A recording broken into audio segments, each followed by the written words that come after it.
With an agenda weighted heavily with momentous world problems, the United Nations Security Council meets in its new temporary headquarters at Lake Success, Long Island, New York. Flags of 51 nations seeking worldwide peace fly before the council buildings as the sessions resume after a summer recess. Taking over as chairman is Poland's Dr. Oskar Lange.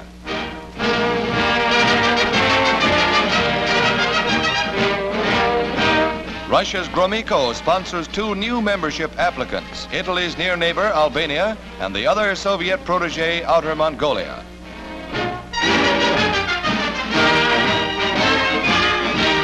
While the delegates ponder the issue, acting United States Representative Herschel Johnson with Britain's Cadogan threatens to veto the proposal. Once more, the machinery for world unity is set in motion.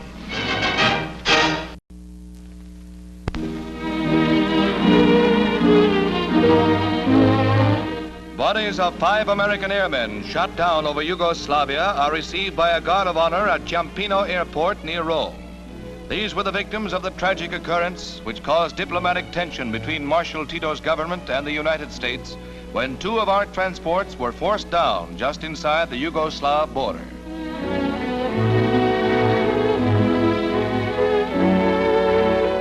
Full military honors are accorded the dead en route to America.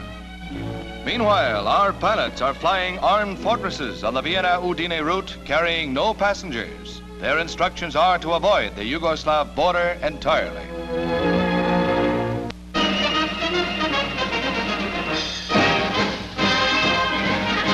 With majestic Mount Vesuvius in the background, the giant aircraft carrier Franklin D. Roosevelt lies at anchor in Naples Bay as the whole Mediterranean area is alive with tension. The presence of the FDR in a small task force brought a protest from Russia on the grounds that it might influence the Greek elections. United States authorities have stated that the vessels are on a goodwill tour of Mediterranean ports. And on the subject of freedom of the seas in general, Admiral Halsey has this forthright statement to make. Freedom of the seas is one of the oldest policies maintained by the government of the United States of America since its inception. We demand and we shall go when and where we please. It is nobody's damn business where we go. We will go as we please to go. This, of course, does not include the territorial waters of a sovereign state. To enter these waters, it is necessary that we have the invitation or the consent of the nation concerned. The freedom of the high seas must be maintained as unrestricted. Corporal Brickheimer, who's having an oxygen mask put on, is a pretty brave guy.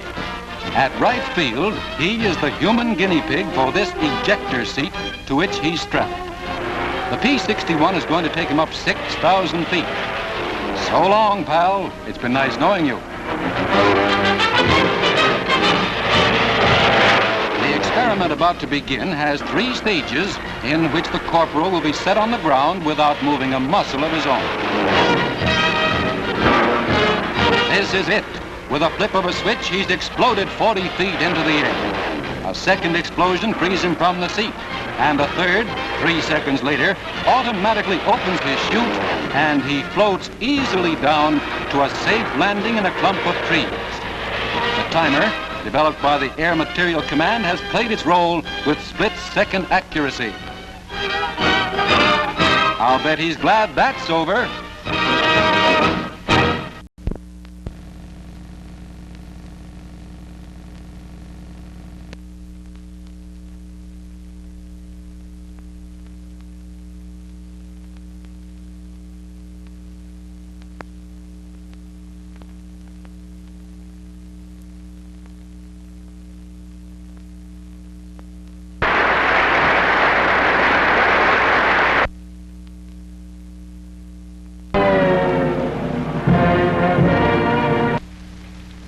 It is not in the interest of the German people or in the interest of world peace that Germany should become a pawn or a partner in a military struggle for power between the East and the West. Twice in our generation, German militarism and Nazism have devastated the lands of Germany's neighbors. It is only fair and just that Germany should do her part to repair that devastation. Is prepared to carry out fully the principles outlined in the Potsdam Agreement on demilitarization and reparations. Will not agree to the taking from Germany of greater reparations than was provided by the Potsdam Agreement. That Germany should be administered as an economic unit, and that zonal barriers should be completely obliterated so far as the economic life and activity in Germany are concerned. Security forces will probably have to remain in Germany for a long period. Now, I want no misunderstanding. We will not shirk our duty. We are not withdrawing. We are staying here. As long as there is an occupation army in Germany, American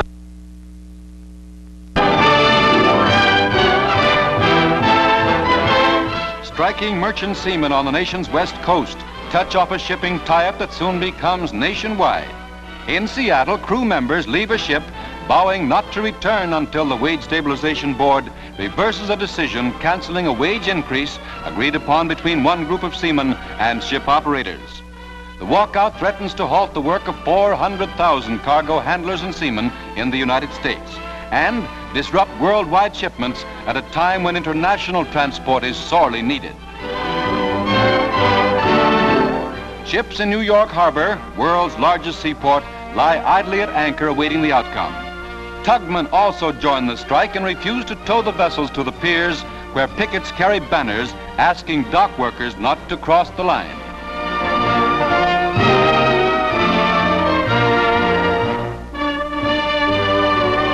The city's truckmen, also on strike, further complicate the transport situation, and soon New York's waterfront is piled high with merchandise. A bottleneck to the world's economy shapes up.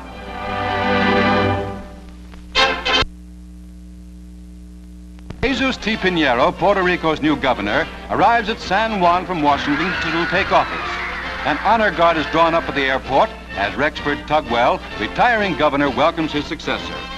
The selection of Senor Pinheiro by President Truman is a milestone in Puerto Rico's history. Although he is the 167th governor of the island, he is the first native Puerto Rican, and the crowd gives him an ovation as they gather at the Capitol building to see him sworn in by Chief Justice Martin Travieso.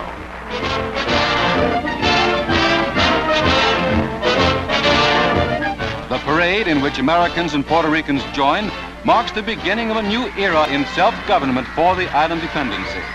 Loyal in peace and war, Puerto Rico takes a big step forward. All America wishes Governor Pinheiro a prosperous term.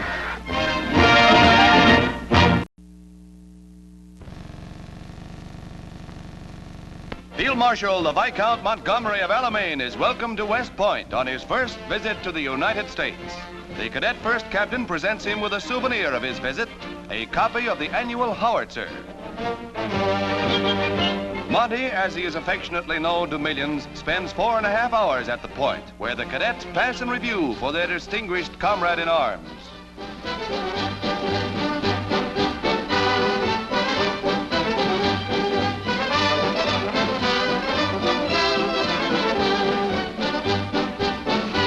At the end of his stay, Monty flies to Washington. First to greet him at the airport is another old comrade in arms, General Ike Eisenhower.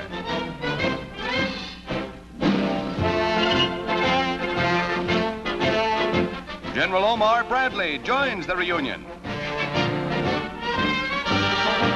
The Field Marshal pays tribute to the unknown soldier at Arlington.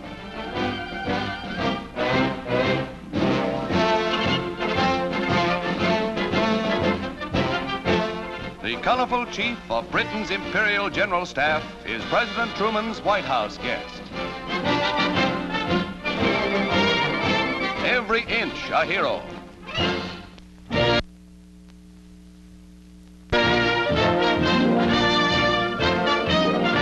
A fleet of Liberty ships is returned to United States waters after having repatriated thousands of Japanese stranded in foreign countries at war's end. Anchored off Seattle, the ships will be protected by Yank guards until turned over to the Maritime Commission.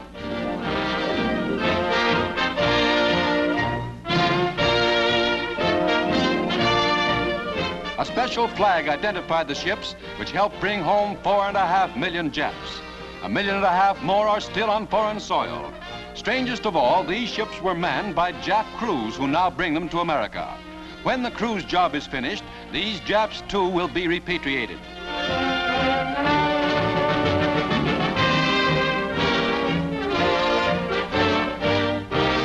Another of war's tasks ends.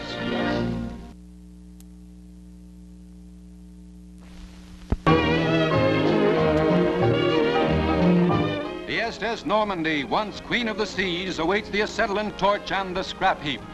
1937, 83,000 tons of luxury liner steams into New York Harbor after a 3-day and 22-hour crossing from Cherbourg on her maiden voyage.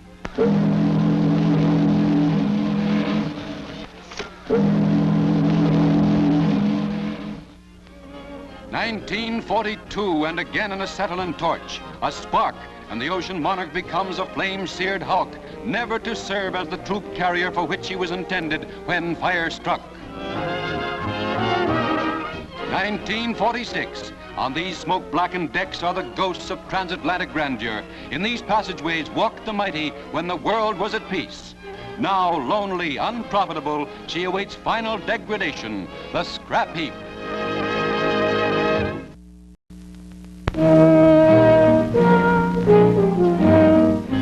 The charred and shattered bodies of the American airmen shot down over Yugoslavia come home for burial in their native soil.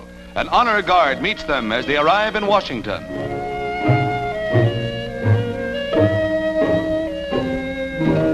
These heroes, killed when driven to earth by Marshal Tito's fighter planes when off course during stormy weather, were brought home from their mass grave in the Yugoslav mountains. Floral tributes to the brave who died for their country go along to Arlington National Cemetery, where the airmen will receive full military honors.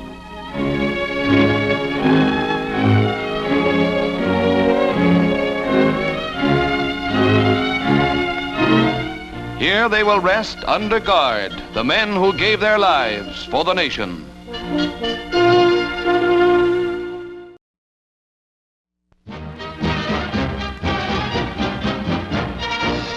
Secretary of Commerce Henry A. Wallace comes to the White House to hear from President Truman the direction U.S. foreign policy will take. Wallace's New York speech, which had a strong pro-Russian tone, made the Secretary the center of a storm that swept between the White House and the State Department. After the conference, Mr. Wallace tells reporters he will curb his speech-making until after the Paris parleys. He will not resign his cabinet post. Secretary of State Burns at the peace conferences bitterly resented Secretary Wallace's viewpoint, stated so soon after Burns' Stuttgart speech outlining a firm European policy. With President Truman's backing, Mr. Burns' program will be maintained, and with the help of his conference advisor, Senator Connally and Senator Vandenberg, he hopes to clear the European peace muddle soon. A lively discussion among our top policymakers fosters the aims of democracy.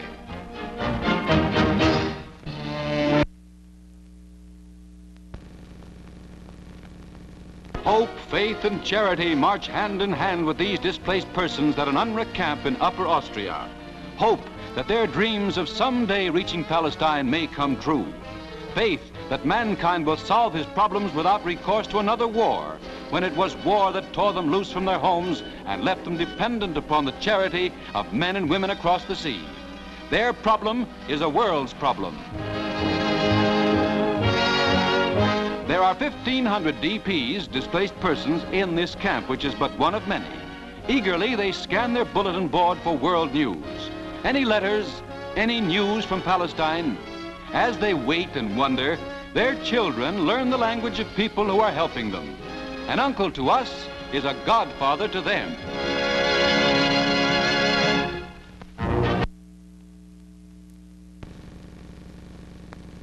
Koreans, 75,000 strong, celebrate their liberation from Japanese rule. Korean officials and U.S. General Hodge, MacArthur's representative, exchange greetings. General Hodge spoke to the Korean people and was thanked by them for the part the Allies took in freeing the country from Jap oppression, which they endured for many decades.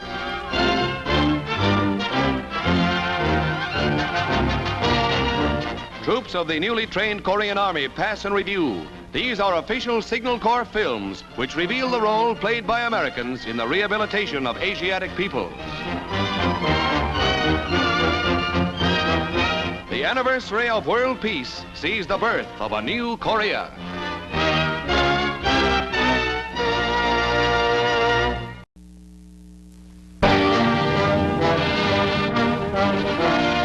Pittsburgh is the smokeless city. The heart of America's heavy industrial empire has slowed to a stop. The paralysis started when power and light employees struck and were joined by streetcar operators and thousands of other workers. Without transport, downtown Pittsburgh is a ghost city. A few small gasoline-operated power plants supplied limited power. Joining the walkout are hotel employees as well as restaurant workers who joined the wholesale exodus. This series of signs tells mutely its own story of the crippled city. But there is one place in Pittsburgh that is open and doing a rushing business. Even though the city is strike-bound, the unemployed must eat. Hence the business at this establishment. Paralyzed and in a blackout, a city waits relief.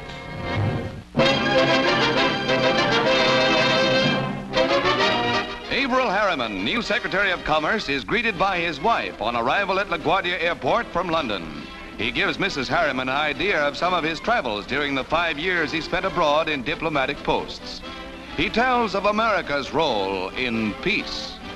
I can say one thing, however, and that is that the people of the world that I've seen everywhere are looking to the United States to show the way in developing a peacetime life. And if I can contribute anything to that, it will certainly make me very happy.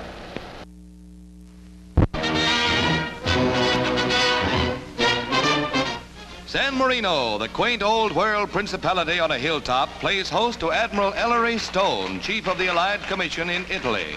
The citizens of this world's smallest republic extend a hearty welcome to the American admiral.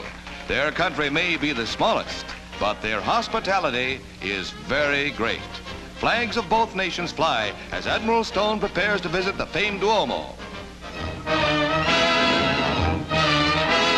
Admiral Stone is honored during ceremonies as he receives the tiny nation's highest award, the Grand Cross of the Order of San Marino, for his efforts in helping Italy regain her rightful place in the Brotherhood of Nations.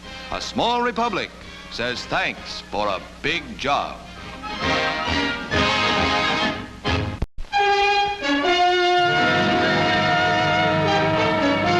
At the Hall of Justice in Nuremberg, history's greatest trial nears its fateful close. Under the most elaborate security precautions, only official cars pass the heavily guarded street barricade. Flags of the victorious Allies, sitting in judgment on the International Military Tribunal, fly over the court building. Supreme Court Justice Jackson, Chief United States Prosecutor, arrives. Credentials of spectators and officials alike are closely scrutinized, for it is amidst a grim and military atmosphere that 21 Nazis are to hear their fate.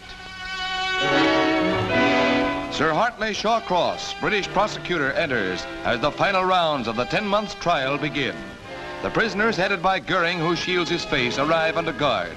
The trial started with 24 defendants. One committed suicide, another was excused for health, and one is tried in absentia. There are 21 left in the dock to face civilization's accusation. These, then, are the men whose crimes against humanity brought about a trial without parallel in legal annals. It is doomsday and the day of reckoning as the court rises for one of the closing sessions. The world's finest legal talent has been contributed to the tribunal of 4 nations, which takes its place. Russian, French, and British are the other nations participating.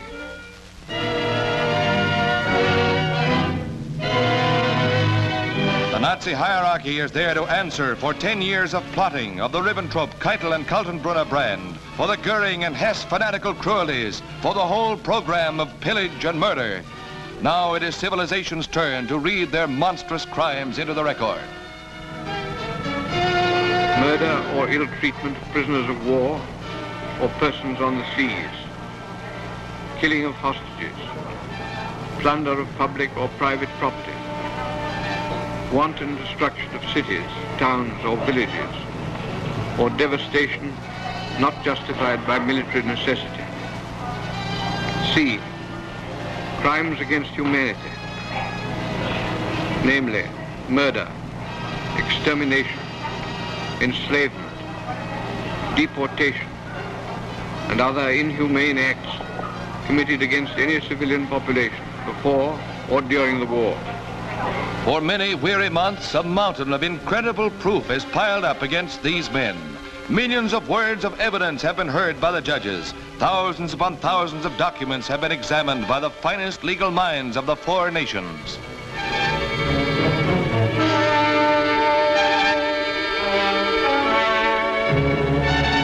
Defense counsel wait with ill-concealed anxiety for the verdict in a trial conducted with scrupulous fairness for the rights of the defendants. Literally, tons of paper were removed after each long, drawn-out session of court.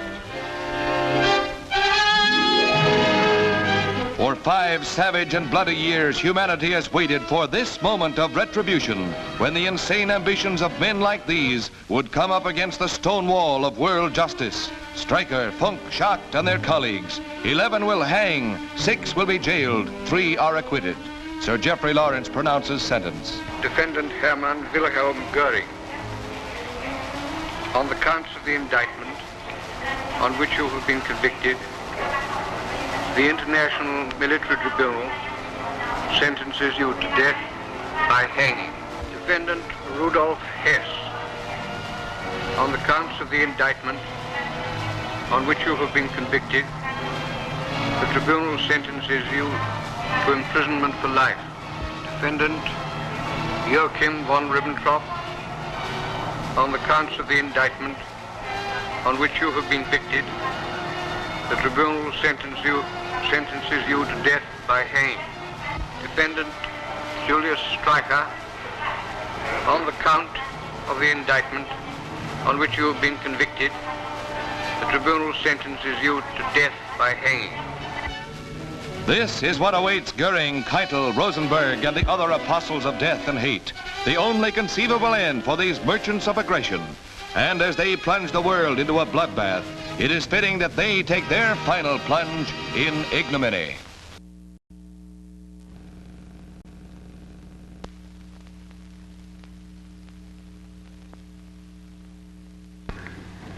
I am under instructions that I must stall for 2 minutes. I do not know what the word stall means, nor do I know how to do it.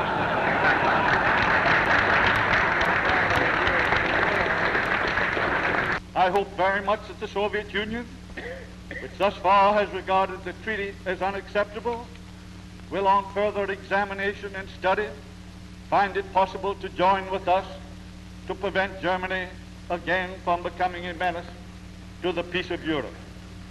I hope also that his statement will put an end to the unwarranted charges that the United States is seeking to use its possession of the atomic bomb as a threat of force against the Soviet Union, or that the responsible leaders of the Soviet Union so believe. That any responsible official of any government wants war. The world has had enough of war.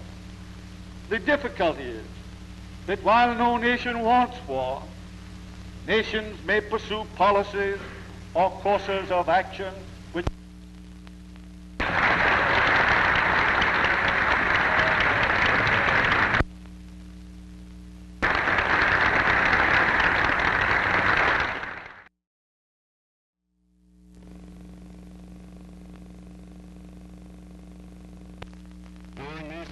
weeks, I have considered many proposed remedies in an effort to find the proper solution of this meat problem.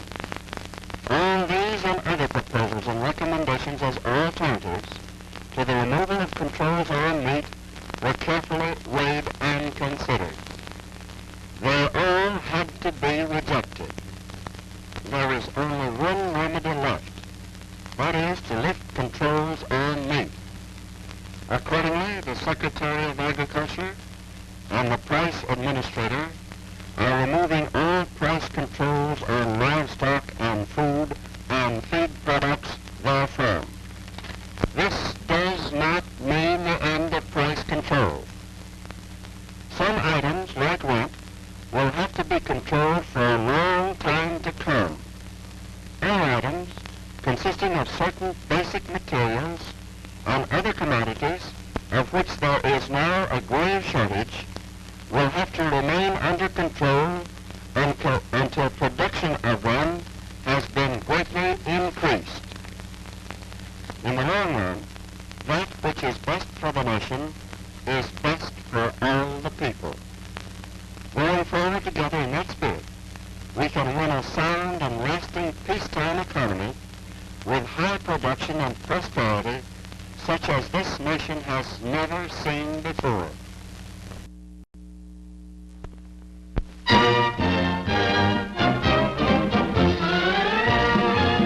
Secretary of State Burns lands at Washington, just returned from the Paris Peace Conference, accompanied by Mrs. Burns. Decisions reached at the parleys will next be discussed at the November meeting of the Big Four in New York. Meanwhile, President Truman gets a first-hand report and congratulates the Secretary, who talks about peace based on his Paris experience. In recent weeks, much has been said about the quarrels and divisions in the Paris Peace Conference. Those differences cannot be dispelled or reconciled by a gloss of polite words. And in a democratic world, those differences cannot and should not be kept from the peoples concerned. In a democratic world, statesmen must share their trials as well as their triumphs with the people. It is better that the world should witness and learn to appraise clashes of ideas rather than clashes of arms. If this peace is to be a lasting peace, it must be a people's peace. The peoples of this world who long for peace will not be able to make their influence felt if they do not know the conflict in ideas and in interest that give rise to war, and if they do not know how the statesmen and the people of those countries view these conflicts.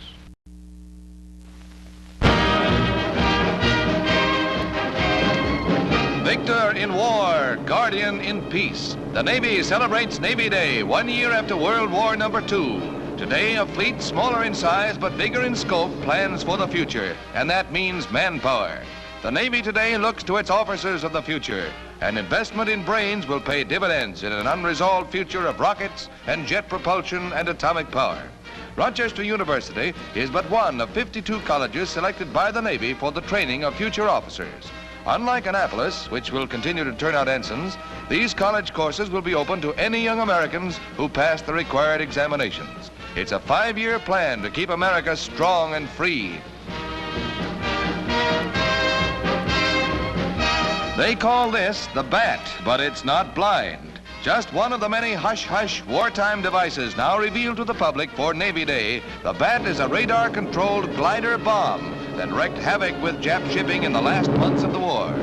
Trained technicians are being turned out in the Navy's vast program of robot warfare. The bat glides down swiftly and unerringly with its deadly cargo of destruction. Its extreme range is about 12 miles at 10,000-foot altitude. Bombers and fighters both can be armed with the amazing weapon that seeks out its target and destroys it.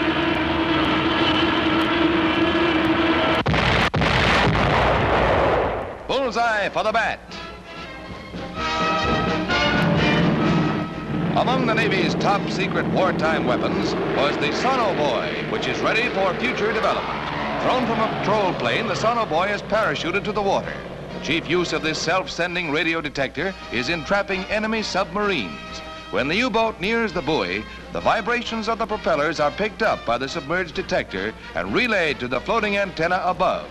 From here, the radio waves are transmitted to the sharp ears of the crew in the plane.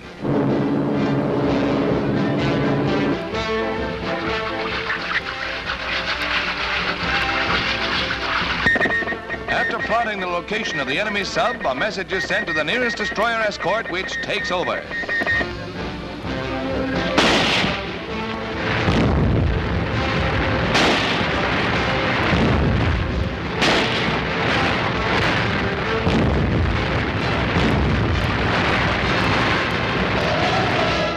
The tattered ensign is evidence that the Navy is again bucking heavy seas. Carrier decks are trimmed and planes lashed down, and juggling your coffee and biscuits on a day like this is rugged.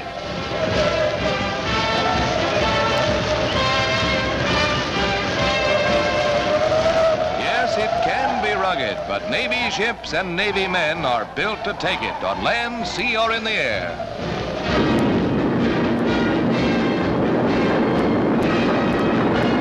It's a mighty Navy and a proud Navy. And from the African beaches to Tokyo, it's one we can all point to with pride.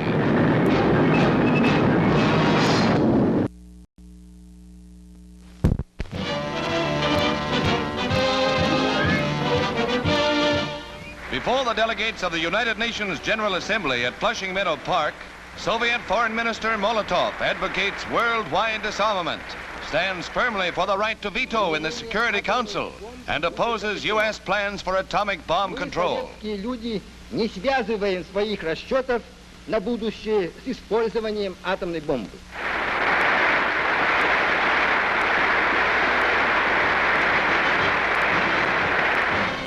Warren R. Austin, head of the United States delegation, takes up the various points raised by Mr. Molotov and presents our side. Mr. Molotov's speech indicated distrust and misunderstanding of the motives of the United States and of other members of the United Nations. I do not believe that recriminations among nations allied in war and peace promote that unity which Mr. Molotov himself so rightly points out is essential to the success of the United Nations. We fought for freedom side by side without recrimination. Can't we fight for peace side by side without recrimination?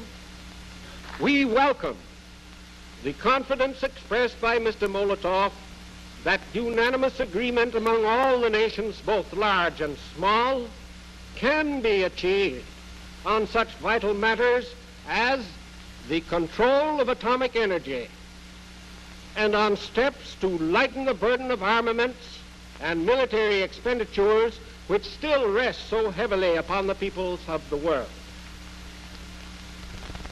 The United States urges disarmament. Since the end of the war in Europe and the Pacific, the United States has progressively and rapidly reduced its own military establishment.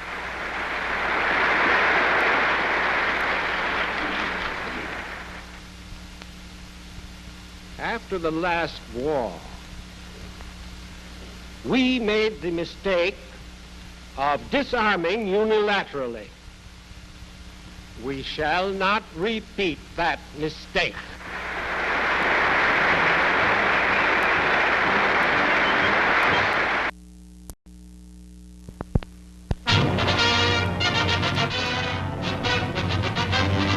New York's Waldorf Astoria houses the history-making parleys of the Big Four foreign ministers.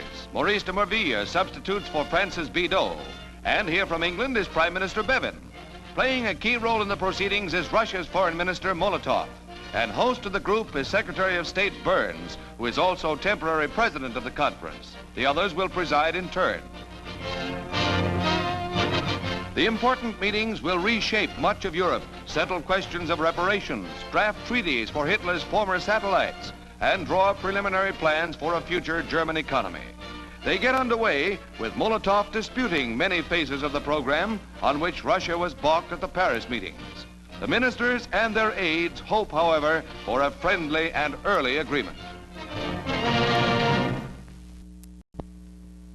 This camera, part of a flying laboratory, is recovered by Clyde Holliday of Johns Hopkins, who prepared it for its trip to the upper stratosphere. Rivaling the fantastic imagination of Jules Verne, the camera brought back a record of a flight into the heavens of a captured German V-2 rocket. At White Sands, New Mexico, the huge missile takes off.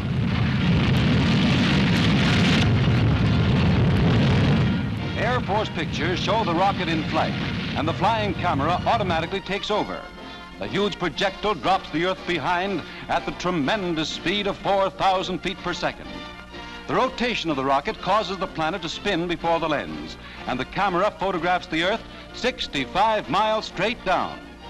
The horizon, 720 miles away, and the curvature of the Earth are astonishingly apparent in this still picture from the film. An observer in the rocket could have seen San Diego, Salt Lake City, Kansas City, and San Antonio.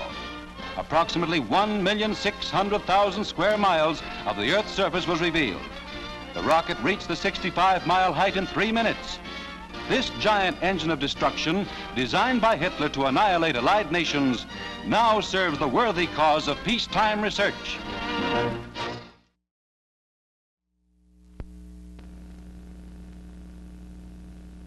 Embassy in Grosvenor Square will one day look out upon a new garden of trees, flowers, and fountains surrounding a monument to the greatest American of our time. Franklin D. Gross will lose their jeeps, their cars, trucks, and Nissan huts, and the British nation will perpetuate its admiration.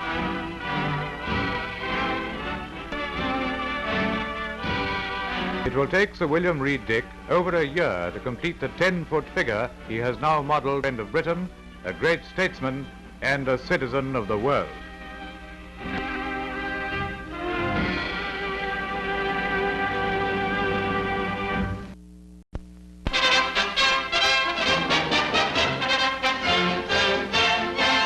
The United Nations General Assembly reaches its closing sessions at Flushing, Long Island. Russia's Foreign Minister Molotov is keenly concerned about the international disarmament resolution.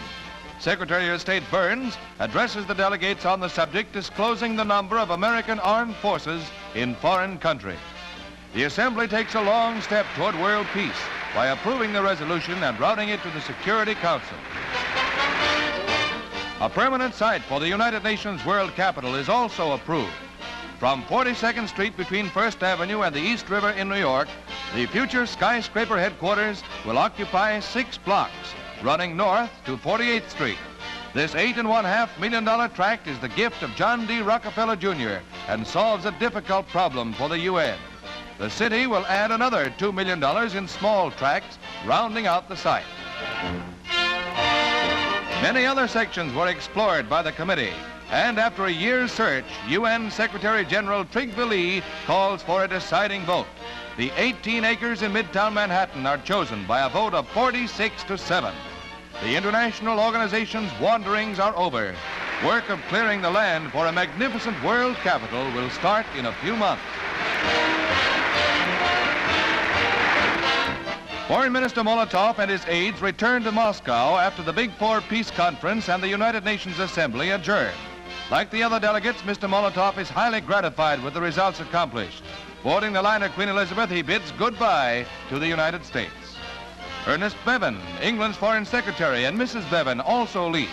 Mr. Bevin expressed confidence in the prospect of a durable and lasting peace. Many UN representatives sail for home, too, with an optimistic feeling of accomplishment.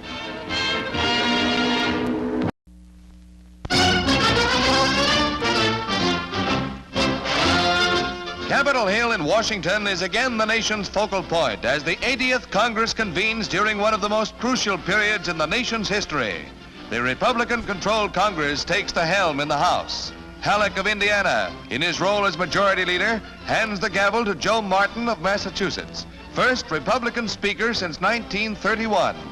Following the Republican landslide of 1946, the GOP now possesses a clear working majority in both branches of Congress. A short time after convening, The Speaker takes his place and receives the applause of his colleagues.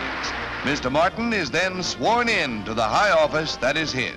He is faced by 430 members of the new House, whom he in turn swears in. It is among these men that many of the finance bills will originate, bills that will have a vital bearing on America's economy during the coming years. Senator Barkley, now Minority Leader, arrives, as does Senator-elect Bilbo, storm center of a controversy which raged over his seating and threatened for a time to block Senate organization. A compromise deferred action on his case. The Capitol awaits the arrival of President Truman to deliver his message.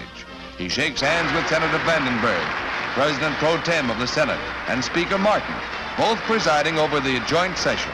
Each receives a copy of the President's address. Mr. Truman confronts a Congress heavily weighted by the opposition.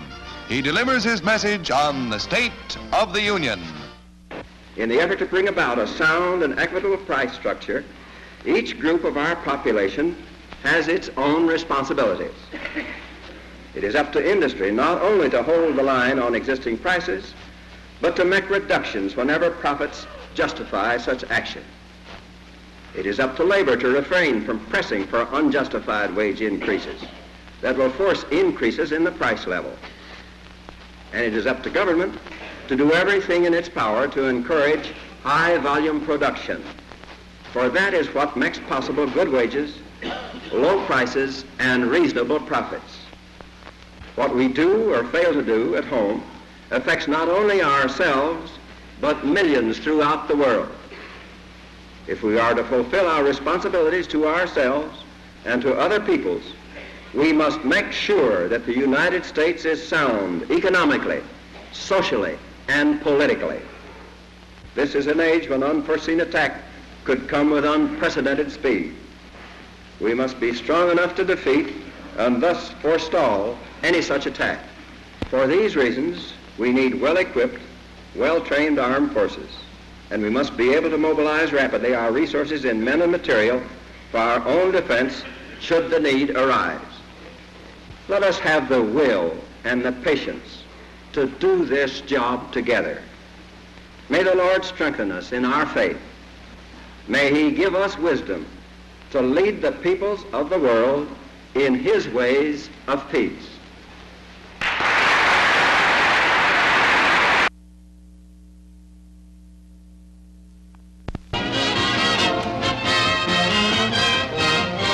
The orange is king today, and all Miami turns out to pay him homage. Floats representing all nations and many themes draw hundreds of thousands of admiring Floridians and several visitors to watch the parade, led by Queen Mary Delma Bryce and her court. The Citrus Jamboree brings out Florida's best. Just take a gander. Or maybe you'd rather do a double take on a few peaches.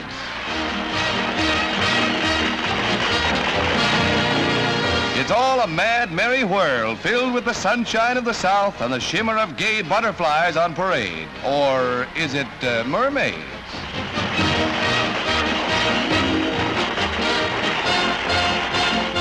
No, this is not the morning after, but one of those deep-sea East Coast attractions. Doggone, I wish I was there.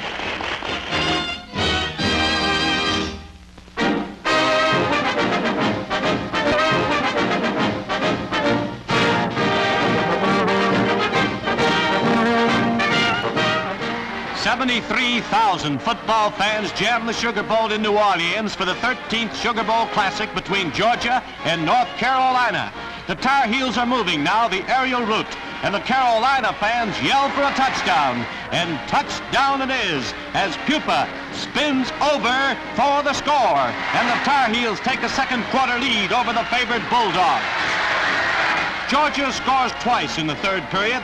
The first as a result of this Tar Heel pass, which is intercepted by Tarashinsky, lateral to McPhee, and McPhee runs it back 60 yards in one of the razzle-dazzle plays of the game. It looks like a touchdown for a while, but the Tar Heels finally bring him down by the heels. From here, it takes the Bulldogs 3 plays to put it over. Roush doing the honors from the 1-yard stripe.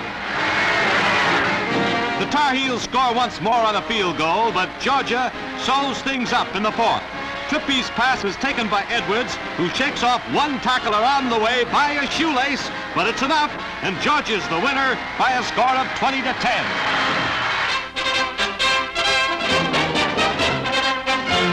90,000 rooters fill the Rose Bowl to overflowing, and here are the highlights of the clash between Illinois and UCLA. The Big Nine Conference champs score first on this plunge by Reikovich. The first in a wide-open game that packs in plenty of thrills for the fans. Trailing 6-0, the Bruins strike back. Case lifts along with the Hosh, and the Lukens are on the touchdown path before they crack into the turf. The Bruins are bearing down. Case sneaks it over for the score. The Pacific Coast champions aren't disappointing their backers at this point. That comes in the second period, when the Illini chalks up 19 points. Buddy Young hammers at the Bruin gate. Young is bad news for the Euclids today, and here he goes, and there goes the ref. You don't want to be in the way of Illinois today.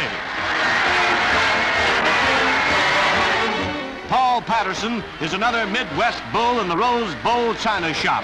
With a hard charging line and good blocking, he sets up still another Illinois touchdown and takes it over himself to put the Big Nine Gritters well in the lead. At this point, the Bruins need faith, Bob Hope, and charity, and a long run to ease the sting of a 45-14 defeat. Well, here comes the run, and the runner, Al Harsh, and the longest run in the history of the Rose Bowl. 103 yards in all, a honey of a run, but it didn't affect the outcome of the game. Illinois still wins. California's Governor Warren reviews Pasadena's 58th Tournament of Roses. Queen Norma Christopher holds court seated on a floral throne attended by her 6 princesses. Santa Barbara's colorful float brings back memories of early Spanish fiestas. And heralding its Rose Bowl game with Illinois, UCLA carries out the gridiron motif to perfection. And what would a Southland parade be without bathing beauties?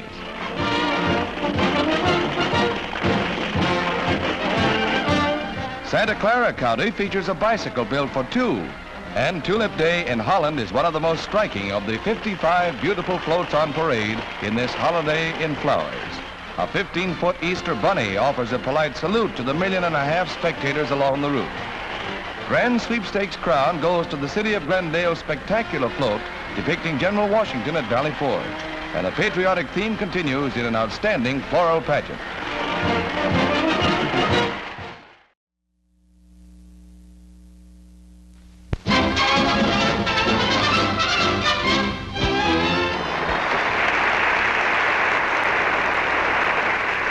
Twice in our generation, the communities of America have learned that they are very much a part of the world when the world is at war. If we are to prevent war and to build enduring peace, every community in America must realize that it is very much a part of the world when the world is at peace. We have joined with our allies in the United Nations to put an end to war. We have covenanted not to use force except in defense of law.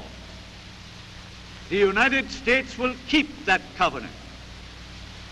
As a great power and as a permanent member of the Security Council, we have a responsibility, veto or no veto, to see that other states do not use force except in defense of law. The United States must discharge that responsibility.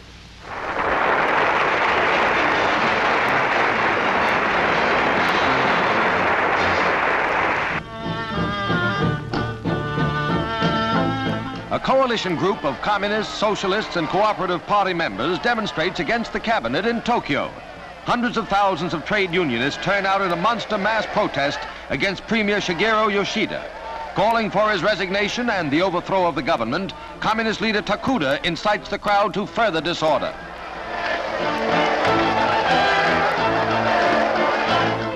Food and housing shortages, lack of wage and price legislation, and widespread unemployment take the crowd to the Diet, where a motion calling for its dissolution is defeated, leaving Yoshida in the saddle until election time.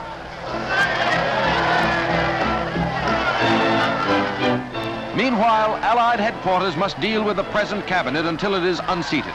Since it is becoming increasingly unpopular, it may be that the Yoshida regime will face defeat under the new constitution this year.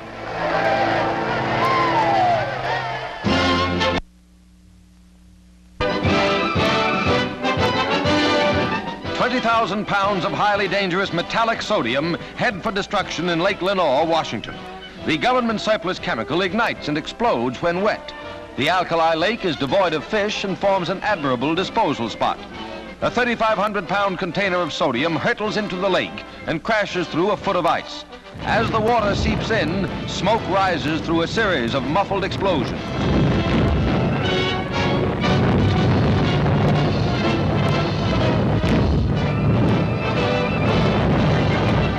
The acrid clouds billow several thousand feet over the steep sides of the lake. Disposal of the chemical by the War Assets Administration is made necessary because no public carrier will accept it for transportation to a purchaser. One after another, with varying effects, the containers go up with spectacular results as water and sodium meet.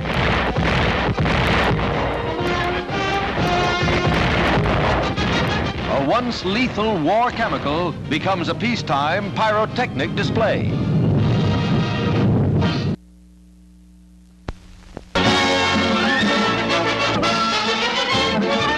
This reel is really a fire escape. Irvin Bassett fixes the safety belt about himself and pushes the drum of steel tape out of the window. He prepares for a 12-story descent to the street. Appropriately, this test is conducted in Atlanta, scene of the disastrous Winecoff Hotel fire, which claimed over 100 lives. He descends the 120 feet to the street at about an elevator speed. The 65-year-old man makes the trip in about 18 seconds. The reel supporting the tapes works on the principle of an automobile brake drum and controls the fall to an exact rate so that the fire victim hits the ground gently. There's scarcely enough jar to make the knees bend. The tape can then be quickly reeled back for a second person.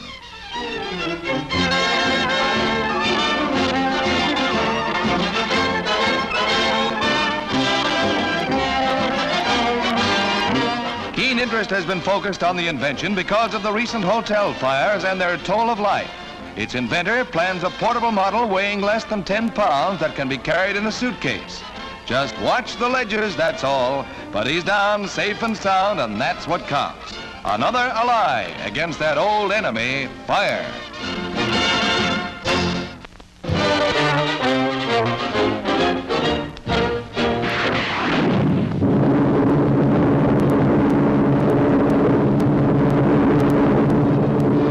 A Navy privateer makes a jet-assisted takeoff at the All-American Air Maneuvers at Miami, Florida. Air-minded Americans by the thousands turn out for Dixie's great aviation spectacle. And here's a feature event that evokes memories of old barnstorming days. It's Jess Bristow flying his old Boeing fighter.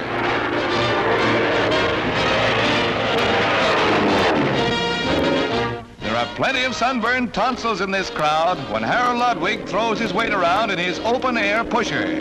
Nice footwork, if you ask me. Gee, Ma, just like a boy.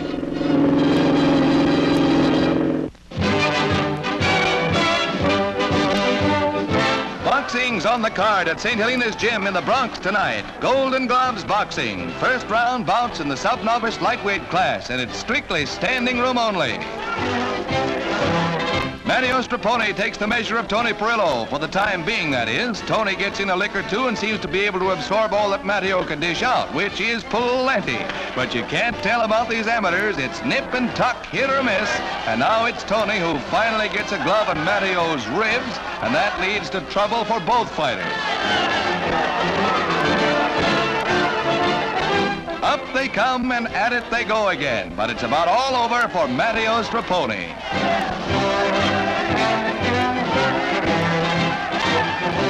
Next we have Tony Marino and Harold Torrance. Same class, same vim and vigor. Torrance is the young colored lad and he's got a mean reach, but Marino gets inside him, and when he does, look out, Harold.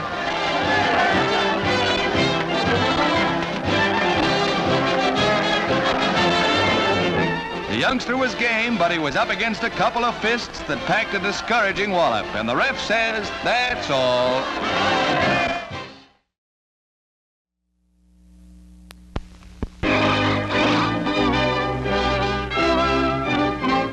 In a stately ceremony in Washington Cathedral, high dignitaries of the Protestant Episcopal Church gathered to see the Right Reverend Henry Knox Sherrill installed as presiding bishop.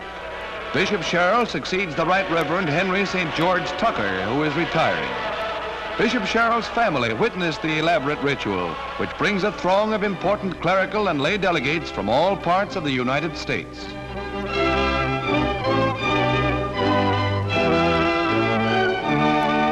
The new presiding bishop will have his seat in the great cathedral, which now for the first time provides the church with an ecclesiastical home. Standing in the center of the chancel, Bishop Sherrill takes the oath. I, Henry Knox, by divine providence, presiding bishop of the Protestant Episcopal Church in the United States of America, duly elected and now to be installed, do solemnly swear that I will observe and to the utmost of my power fulfill the duties, statutes, and customs of the office of presiding bishop, not contrary to divine law. So help me God, and the contents of this book.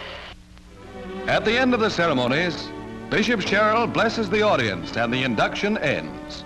It brings to high office in the Protestant Episcopal Church a valiant enemy of the forces of evil.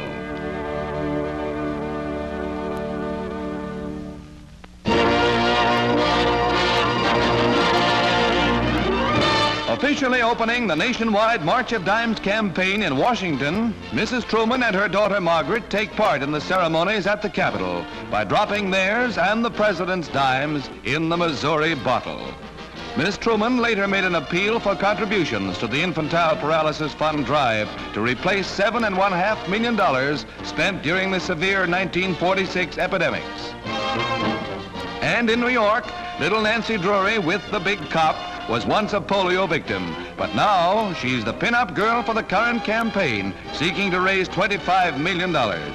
Little Miss Drury of Louisville, Kentucky, and her 6'8" escort see the town.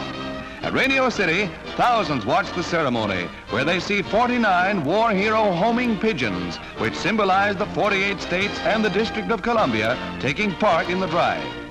The keys to the city from Mayor O'Dwyer go to Nancy. Give to the March of Dimes. Seized in a hideaway in the Chicago suburb of Skokie, Illinois, confiscated pinball machines finally take the rap. They dished it out plenty, but they can't take it. One-armed bandits take a beating.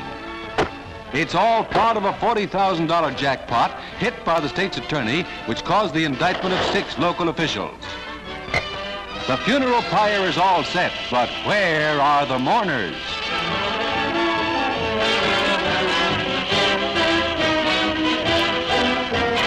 And here are the fireworks.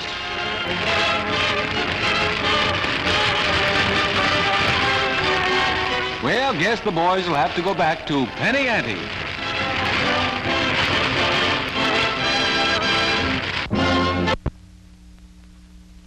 In the nation's capital, railroad officials, screenwriters, and critics accompany Miss Ann Blythe of Hollywood as she goes aboard the George Washington for the first motion picture premiere on rails.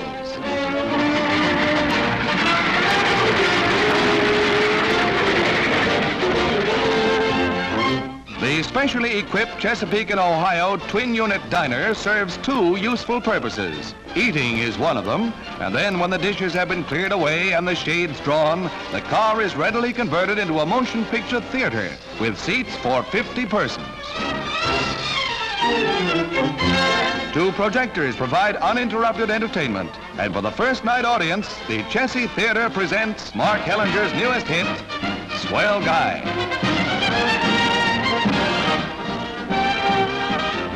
This is the last word in traveling luxury. Another step in the campaign to modernize American railroads. You don't have to miss that picture you wanted to see, nor your favorite star. Now you can see them underway on board the Theater on Rails.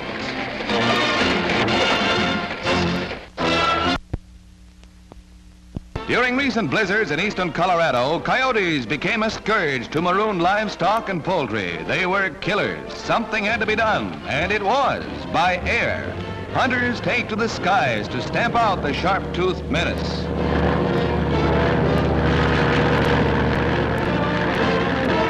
The roar of the engine drives the coyotes out of their lairs, and the shadow of doom is etched across the snowbound wastes. Death for the marauder. In 1 month alone, over 200 were killed and their hides sold.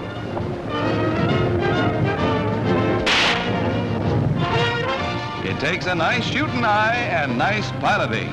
Flying at this altitude is not exactly healthy, especially for the coyote.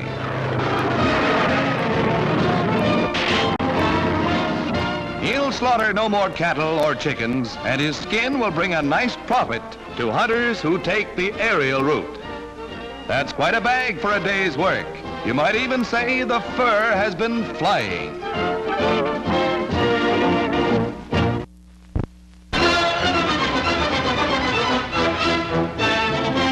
Great Temple of Angkor in Cambodia forms a landmark in Indochina as Marius Moutet, French overseas minister, arrives to investigate the rebellion in Vietnam, which has cost hundreds of French and native lives during weeks of bitter fighting. After the military reception, General Jacques Leclerc, sent to take charge of military operations, greets Monsieur Moutet at the residential palace. During the tour of investigation, the city of Laos is visited, and the French minister is welcomed in the traditional manner by a gift of flowers, one from each of the populace. He will report to the French cabinet on his return to Paris. Monsieur Moutet also visits one of the famous Buddhist temples and inspects some of the ancient images. On his mission, he must determine the cause of the sudden attack on Hanoi, which the French have compared to Pearl Harbor. But despite strife in some portions, Monsieur Moutet finds culture and the hope of peace in France's colony.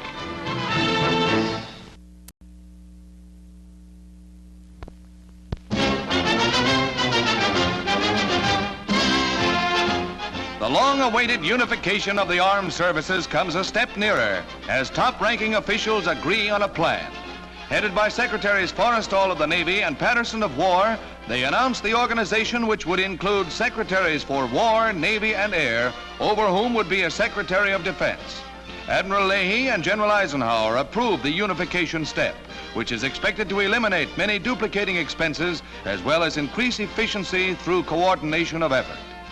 In the Washington meeting, the Chief of Staff and Admiral Nimitz, Chief of Naval Operations, also concur in the blueprint that will streamline America's might and create a group that will help our nation maintain world peace.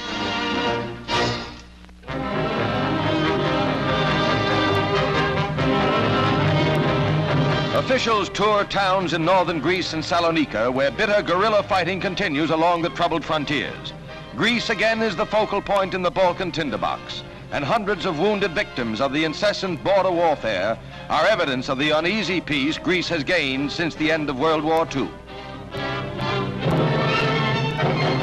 The river Strymon on the Bulgarian frontier has been the scene of bitter civil war. The bag of prisoners grows as they're rounded up, dirty and disheveled. In the indiscriminate warfare, leftist factions are pitted against the government forces, and local villages are forced to defend themselves from border encroachment. Prisoners, in their sock feet, begin the trek back to captivity and trial for revolt.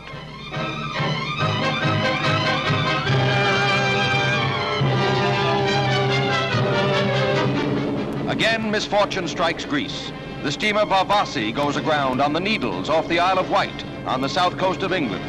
The 4,000-ton vessel carries 15,000 gallons of wine, which rapidly go to Davy Jones' cellar. Efforts to refloat her fail, and Greece loses another unit of her badly needed merchant fleet.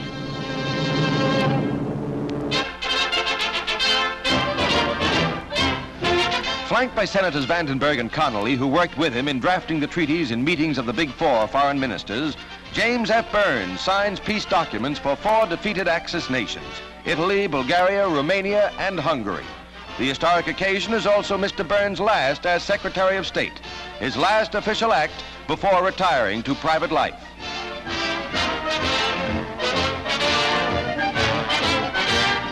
stepping down from his arduous duties that won him the respect and admiration of peace-loving men everywhere, he makes way for his successor, General Marshall. For his impressive record as statesman, diplomat, and crusader for a real and lasting peace, the nation says, well done, Jimmy Burns.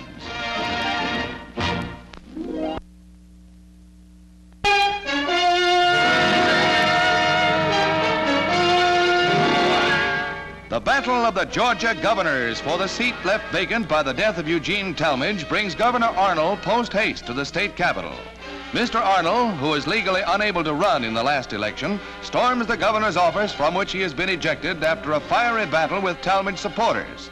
Following a vigorous effort to reinstall himself, Arnold decides to change his plan of attack, temporarily leaving the governor's chair to his political foe, Herman Talmadge, son of the deceased governor-elect. Talmadge, whose claim to the governorship is supported by the state legislature, presents his side. The legislature elected me governor of Georgia by a vote of 161 to 87. I have accepted my election, have taken my oath of office, and am now at my desk attending to the duties of my office. Arnold's next step is to set up headquarters in the 20-foot square reception booth in the rotunda of the Capitol building, where he maintains a firm attitude. I, Ellis Arnold, am governor of this state. I will continue to remain governor of Georgia until my legal successor, the lieutenant governor, can enter upon the discharge of the executive powers of the state government. I fear no man. I stand alone without the military to defend the Constitution and laws of Georgia and to preserve the rights of the people to see that the man they intended to be governor is installed and that this office is not given to a pretender and a usurper. Occupation of the governor's mansion is another bone of contention. Here, Mrs. Talmadge and her children, escorted by state troopers, take up residence in the gubernatorial home, while Arnold is at his country place 30 miles away. This leaves the Herman Talmadges well entrenched in their opening moves for complete control. But all is not serene for long. Next, Mr. Arnold arrives to demand entrance, but possession being 9 points of the law and with a husky trooper to back it up, Arnold returns once more to the Capitol. Here, Mr. Arnold is denied occupancy of his modest rotunda office in a heated argument with the burly state representative, James Dykes.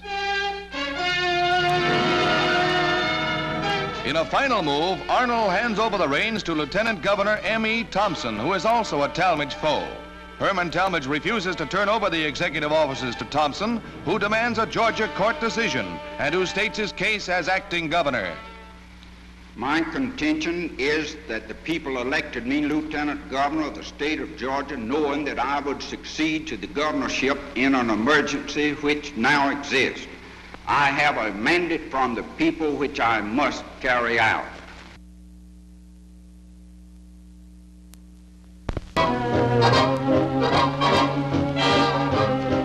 Strictly for the younger set is this fashion show in the blessed event room of the Stork Club in New York, and strictly swanky too. Hostess is Miss Charmaine Billingsley. She looks mighty cute in her crepe de chine party dress, as any old son of Eli will tell you. This little goodnight ensemble by Miss L. Brogan lightens the heart of any young miss who wants to keep warm while putting Dolly to bed. Silk pajamas, too. Gee. A black velvet pinafore makes a miss as good as a mile, and her smile twice as wide. Her big date will be decked out in velvet, also red velvet. He'll be top man in this sub-deb soiree, eh, fella? What junior grade miss wouldn't be thrilled to step out in one of these creations? Mother can look to her laurels now. Yes, indeedy. Little sister is right in the swing, and little brother says the eyes have it.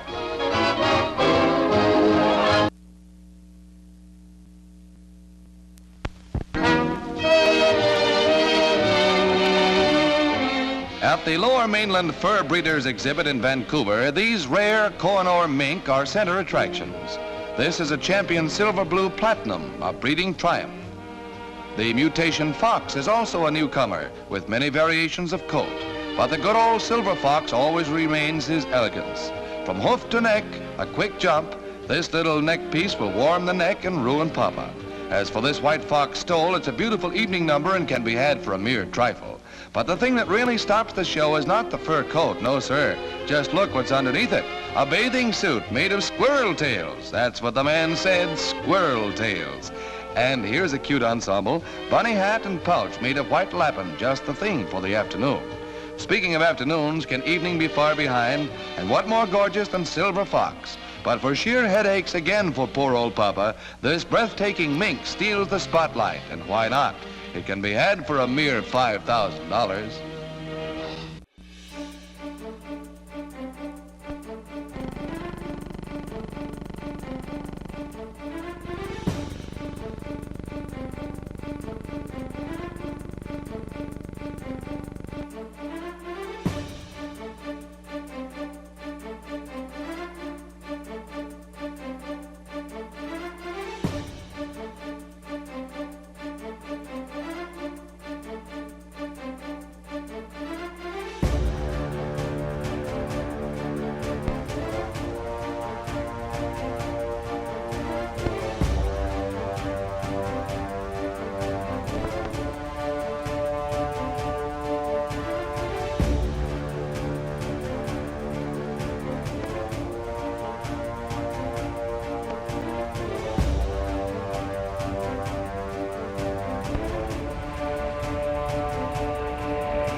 Hollywood is host to crowds attending the International Convention of Variety Clubs presenting their humanitarian awards. Movie star Robert Cummings is on hand. Then the gathering adjourns to the circus lot where Monty Blue spiels, "Come on, it's all free, folks, it's all free." The big top accommodates the multitudes at the 5-day convention. The eats are plentiful and well appreciated. In the nation's capital, Chief Justice Vinson, in the presence of Assistant International Chief Barker Barron, presents guest of honor James F. Burns with a plaque for his efforts in forwarding world peace.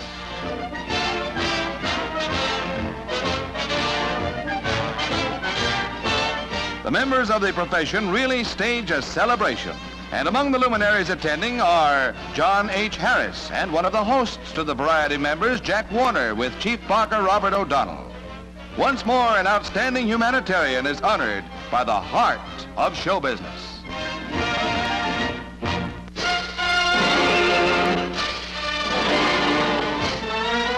It looks like Holland, and it is Holland, Michigan, that is. In keeping with tulip season, small fry and all get ready for the first step in the festivities. And for the Dutch, that means one thing, the big cleanup. The whole town turns out to scrub the streets, and believe me, that's no pipe, fellas, even if you can get the gals to do the work. It's an old Dutch custom, and it's been going on a long time in Holland, USA. Where they're Dutch, there are wooden shoes, and there's dancing. This dance is called the klompen, for reasons that are fairly obvious. From time immemorial, tulip time has been festival time wherever there are Hollanders. On with the dance.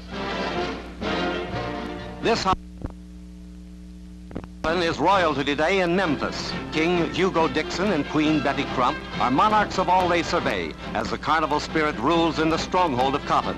One of the most gorgeous parades in years highlights one of the Southland's top festivals. The Robert E. Lee naturally occupies a place of prominence.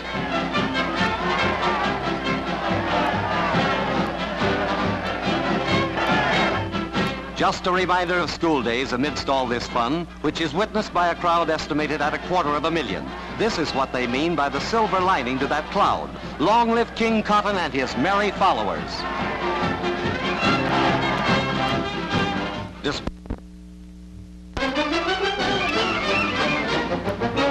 A cute chimp on an eccentric bike takes off at the St. Louis Zoo, while another part of this one-ring circus accommodates one of his close cousins on a one-cylinder version of freewheeling. And over in the next corner, a free-drawing cigar entertains an orangutan who is doing his best to stunt his growth.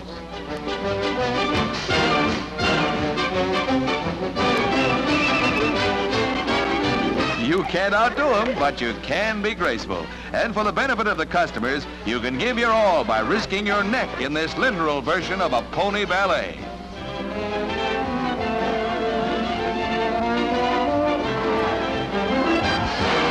Trying to get the brass ring at the same time you hold onto your hat is almost too much for some of the actors in the show.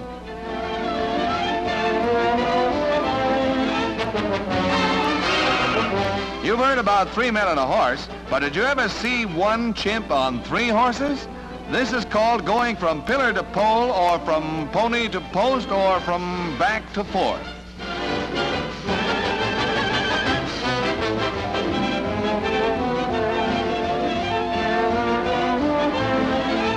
Nay, nay, but here's the winner, right down the stretch and into the money.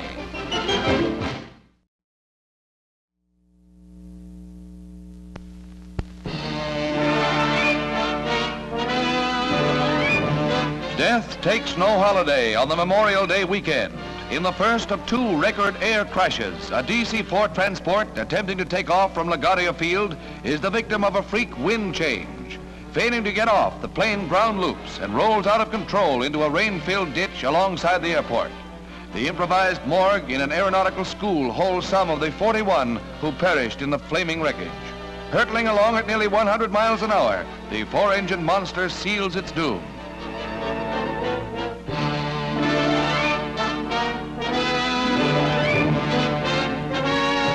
Pathetic belongings are reminders of the Cleveland-bound vacationers. The crash opens a weekend that took 480 lives. Less than 24 hours later, this wooded section of northern Maryland is mowed down as though by a giant reaper as it forms the death trap for another sky transport. Here, all previous air disaster records are eclipsed as 53 persons, 49 passengers, and 4 crew members die when another DC-4 plunges to earth with a crash that shakes the countryside for 5 miles around. Parts of the Miami-bound plane are strewn over a quarter-mile area. A tail assembly is said to have broken off in the air. Destruction is completed by an explosion, which hurls debris for hundreds of yards in every direction.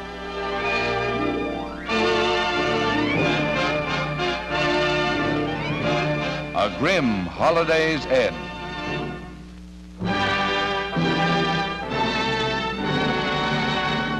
The silent rows of dead mark the bloody beachhead that was Anzio. 7,419 strong, they are honored on Memorial Day. Civilians and military are present. Ambassador James Dunn represents the United States at the ceremonies on Decoration Day. He lays a wreath at the statue. Here, a few short years ago, lives were the price of an all-important bit of land. And on this day, General Lee pays his tribute to comrades who died because an intolerable burden had been laid on the world.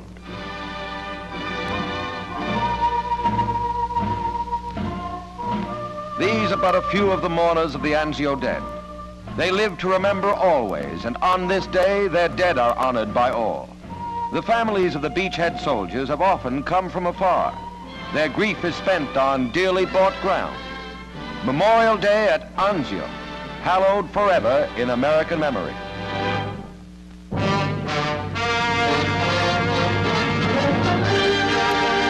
Polish girls arrive at Montreal, Canada in a post-war labor experiment by a Canadian industrialist. The girls are part of a group of 100 who will work in a rayon mill at Saint-Georges-de-Beauce, where they will receive the Dominion's minimum wage of $12 a week. The displaced girls, brought from Frankfurt, will be taught the rayon spinning process and are under contract for 2 years, during which time they'll be lodged in a convent school. Here they will pay $6.50 of their wages for board and lodging. They at least are no longer among Europe's wanderers. On the reverse side, the steamship Radnik waits at Montreal to repatriate 500 Yugoslavs who prefer to try life under Tito. They're not leaving empty-handed. Among them, they have pooled $1 million for the purchase of some rather exclusive commodities. Whether or not life in the Western Hemisphere has been congenial, it is certain that their toil has been rewarded. And so these people return to a native land changed by war and ideology.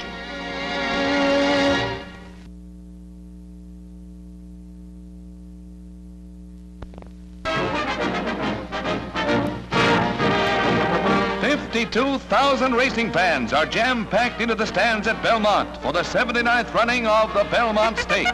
The best 3-year-olds in the land are entered in this grueling mile-and-a-half classic. The crowd is ready, and they're off! Closely bunched, the 9 thoroughbreds show their liking for today's track, which is dry and fast. No matter how you look at it, this is one of the races of the year. Tide Rips is taking the lead. Brevenson is second, Faultless is fifth, and Phalanx is last. In the backstretch, Brevenson takes the lead. Faultless edges up, and the tension mounts.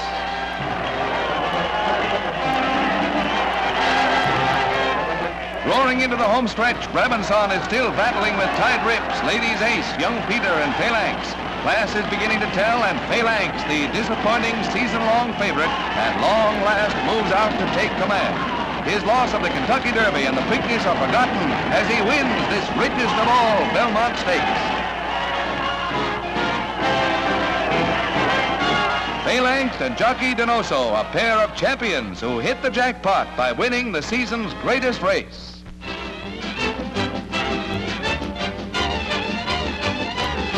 As usual, Indianapolis is the Memorial Day Mecca for America's auto race fans as 30 hopeful starters give their cars last-minute tune-ups for the 500-mile grind, which carries the American speed crowd. Here is a Mercedes, once built for Hitler, but like him, it failed to finish the race when the going got tough. Now they're whirling through the first lap with plenty more to come. During the early stages, they feel out each other's speed and jockey for position. From now on, not only speed, but stamina counts.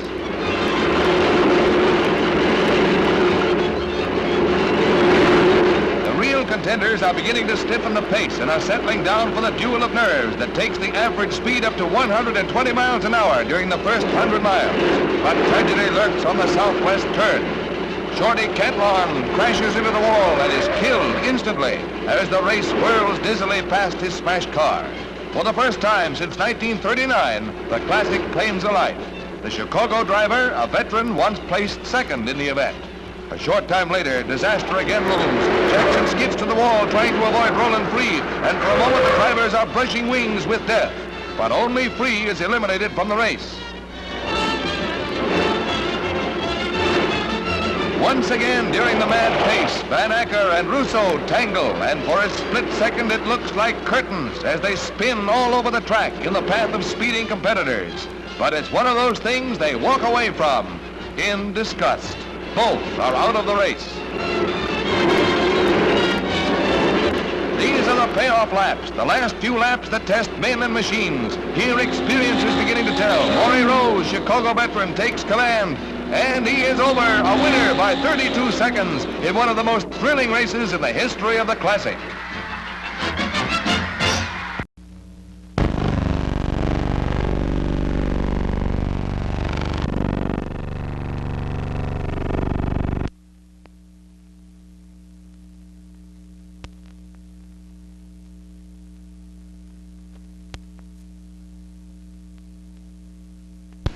No, sir, I haven't. I think that I think you have to awaken the public to the fact that they are here and what they're doing.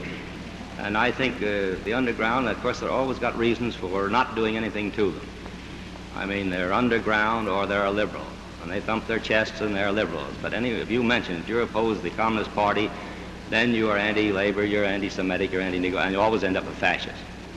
But they never start that until they find out that you're opposed to the Communist Party. So if you wanted to drop the rompers and look, you'd find the hammer and sickle on there.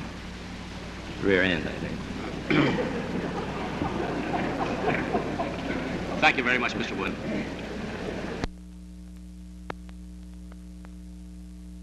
Raise your right hand. Mind you, do you solemnly swear the testimony you're about to give is the truth, the whole truth, and nothing but the truth, to help you God? I do. Sit down, please, mind you. Mr. Chairman, to try to determine who was right or who was wrong, I believe that 95% of the people in California are decent, honest American citizens. The Communist Party is a minority, but a dangerous minority. I believe that the entire nation should be alerted to its menace today.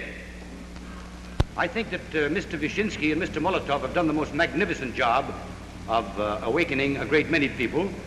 The more information the American people get, the more they will realize it, the more they will turn against it. It is completely against the un-American feeling, this communistic thing. I believe I would move to the state of Texas if it ever came here, because I think the Texans would kill them on sight. Heralding the annual observance of Navy Day, a mighty battle wagon plunges through heavy seas lashed by a howling typhoon. To these men and their brothers in arms, we extend each year our heartfelt thanks for their devotion to duty and to country. The weather instruments spin furiously, driven by the screaming winds that tear planes from their catapults. In the Atlantic, the great carrier Midway rendezvous for a firing operation. Several hundred miles offshore, a German V-2 rocket is prepared for test launching. As the crews make ready, Admiral Blandy, Atlantic Fleet Commander, and Vice Admiral Sherman are keen observers of a huge liquid oxygen tank being brought topside from the hangar deck. The fuel is piped into the big rocket, while ready for emergency action, a fire control gang stands by. This is the first launching of such a heavy bombardment rocket from a ship or a moving platform. She's all set, and she's off. Successfully on its way, this novel launching opens up a new chapter in sea warfare. Such scientific research keeps our Navy the finest in the world. Hail to our mighty Navy.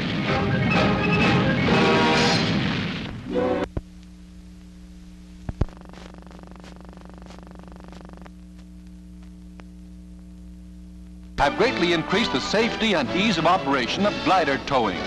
The bar permits the two aircraft to keep direct contact and to operate as one unit. Tests on gliders have proved so satisfactory that experiments are underway with jet fighters, which would be towed to combat areas with a great saving in fuel consumption.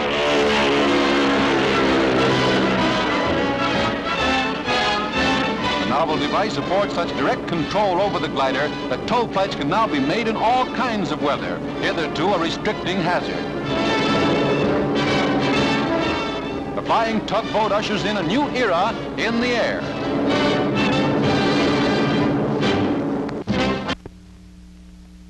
Summer is groomed for its first flight at the Northrop plant in Hawthorne, California. Called YB-49, the huge 100-ton dreadnought packs 32,000 horsepower in its 8 jet engines. At the controls during the initial flight are veteran test pilot Max Stanley, center, and crew of 2. Theirs is a big job, and like a giant boomerang, the mammoth craft picks up speed.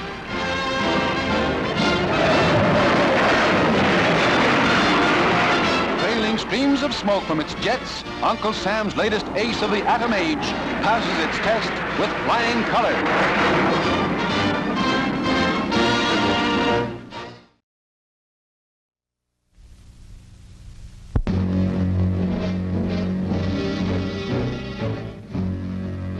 Endless cars of vitally needed coal are stalled by the Russian blockade of Berlin. But that is only part of the story. As the red noose is drawn closer about the western sector of the capital, switches are pulled on generators, and the fuel famine forces drastic power cuts. Berlin becomes a city of darkness as all ground communication is severed and industry comes to a standstill.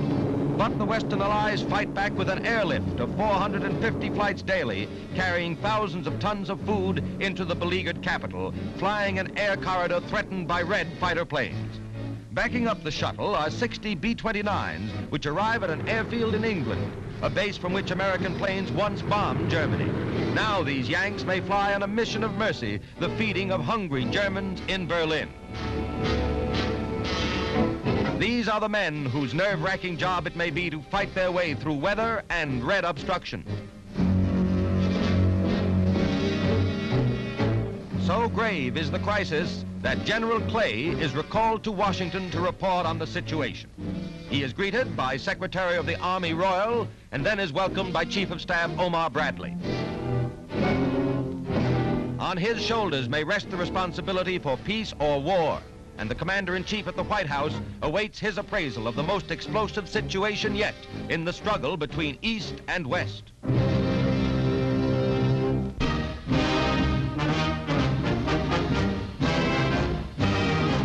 In the nation's capital, the draft is very much back in the news, and back with it, General Lewis B. Hershey, its former wartime boss. To newsmen, General Hershey explains the regulations of the new draft setup, which will bring our armed forces up to authorized strength. The Congress has taken note of the fact that enough men could not be procured by voluntary means to fill the armed forces and passed the Selective Service law. To carry that out, a registration has been called for starting on the 30th day of August. All men between 18 and 25 will be required to register. I repeat, all men. This includes veterans as well as members of the National Guard and the Organized Reserve of the Army, the Navy, the Marine Corps, and the Coast Guard. In conclusion, I want to again repeat that everyone must register.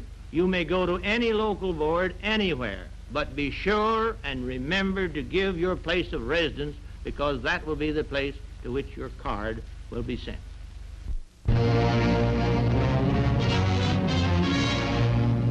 Following a year of investigation, 12 top communists in this country are rounded up. Eugene Dennis, William Foster are among those arrested, with Benjamin Davis in New York, accused of advocating the violent overthrow of the U.S. John Williamson, Henry Winston, and Jack Steckel are also members of the Red Hierarchy, indicted by a federal grand jury and held on bail pending trial. Communists and their sympathizers are screaming foul. That is their right, as is a fair trial. The very rights they allegedly want to overthrow protect them now as Americans. At the port of Izmir, 4 American submarines are officially turned over to the Turkish Navy. All veterans of Pacific fighting, the craft are gifts from America. Turkish sailors come aboard to take over after the transatlantic voyage. The subs will strengthen the Turkish fleet, uneasily eyeing Russia. In the final act of transfer, the Stars and Stripes come down, a flag that scourged the Jap fleet in the Pacific. The Turkish standard is raised. Turkey, steadfast in the face of threats to the Dardanelles, retains her position in the family of free nations against all pressure. American aid bolsters Turkey, and it comes in a moment of unrest in the Middle East as well as throughout Europe.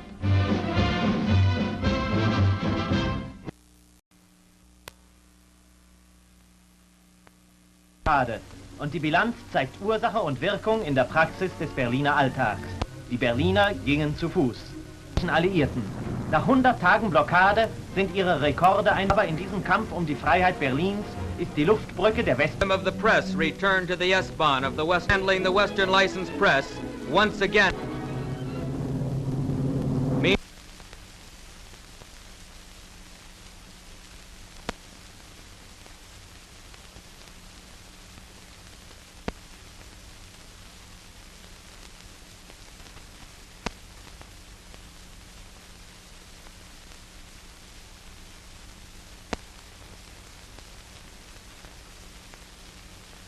The Soviet government, using the harsh instrument of the blockade, has indeed chosen a strange way in Berlin to live up to its agreement to democratize German political life. Thanks to the air bridge and to the support given it by the Berliners, the Soviet government has not succeeded in its purpose. Now, Mr. President, as I pointed out to the Security Council before, we could have used our armed force against the Soviet threat, or we could have meekly submitted and surrendered our rights and duties in Berlin, subjecting nearly 2.5 million Germans to Soviet rule with all that that implies. What we actually did, and what we're still doing, is to live up to our obligations under the Charter of the United Nations and try to settle the question by peaceful discussions while continuing to discharge our obligations in Berlin.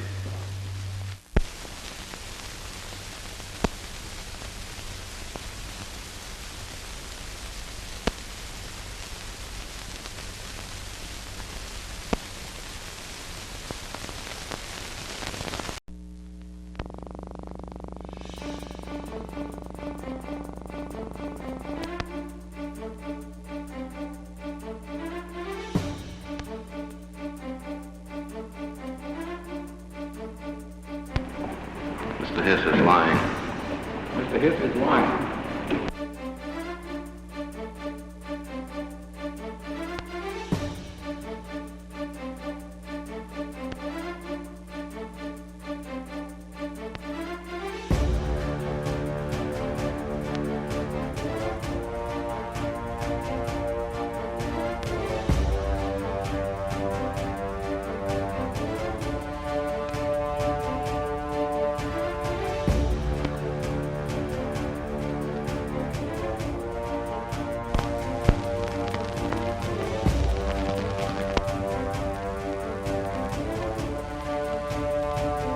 Great people who have just ratified.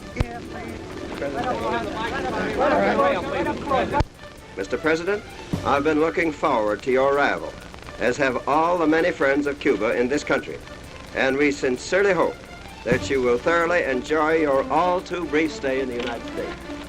Muchas gracias otra vez, señor presidente.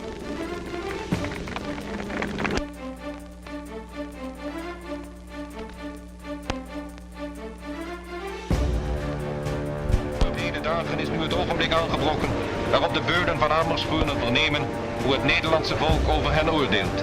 De commandant van het kamp, Cotella, zijn sadistische plaatsvervanger, Wolf, het kerstmannetje, Braam,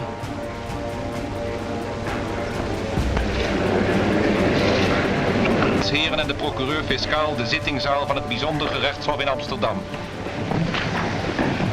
Wijze wiskunstig gemeten. Met afgrijzen genoemd. Daar immers hadden de Duitsers een waarvan de bewakers in wreedheid wedijverden met die van de beruchtste kampen in Duitsland zelf. Tot de allerzwaarste categorie behoren. En hoewel misschien de een nog meer heeft gedaan dan de ander, is van ieder der verdachten het complex van misdrijven zo ernstig dat ik meen ten volle verantwoord te zijn door tegen elk der verdachten de doodstraf te eisen. Ik dank u wel.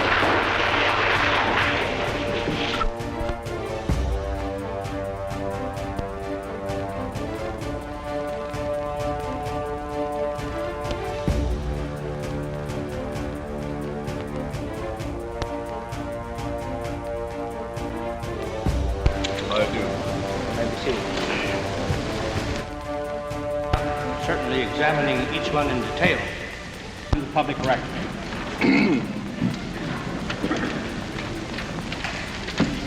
Mr. Chairman, after reading this message, it is my conviction that without regard to the interest of any individual or any other interest, the publication at this time of this message would be prejudicial to the nation's interest.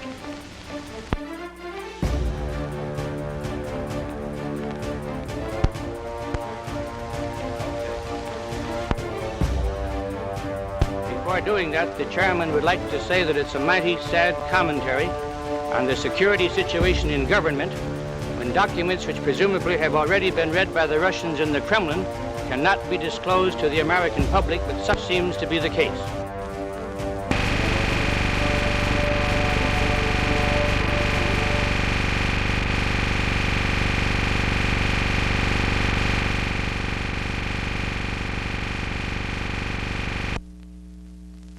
Necessary delays halted the ceremony.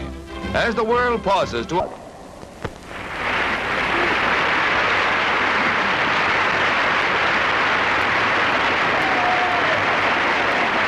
First time tells how he spent the night of America's most surprising election. I had on the national broadcasting company. And Miss Kelton-Bourne was saying, while the president is 1 million votes ahead in the popular vote, we have yet to hear from the people.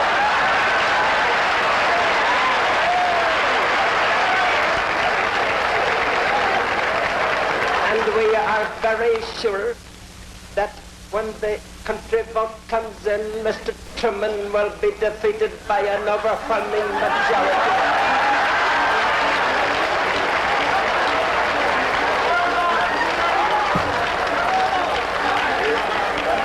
And I went back to bed and went to sleep.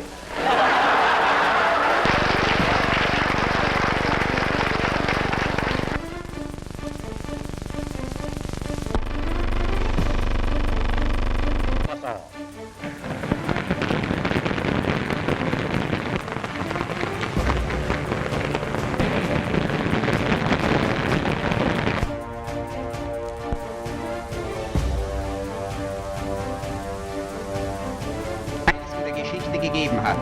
Ein Jahr Luft.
American.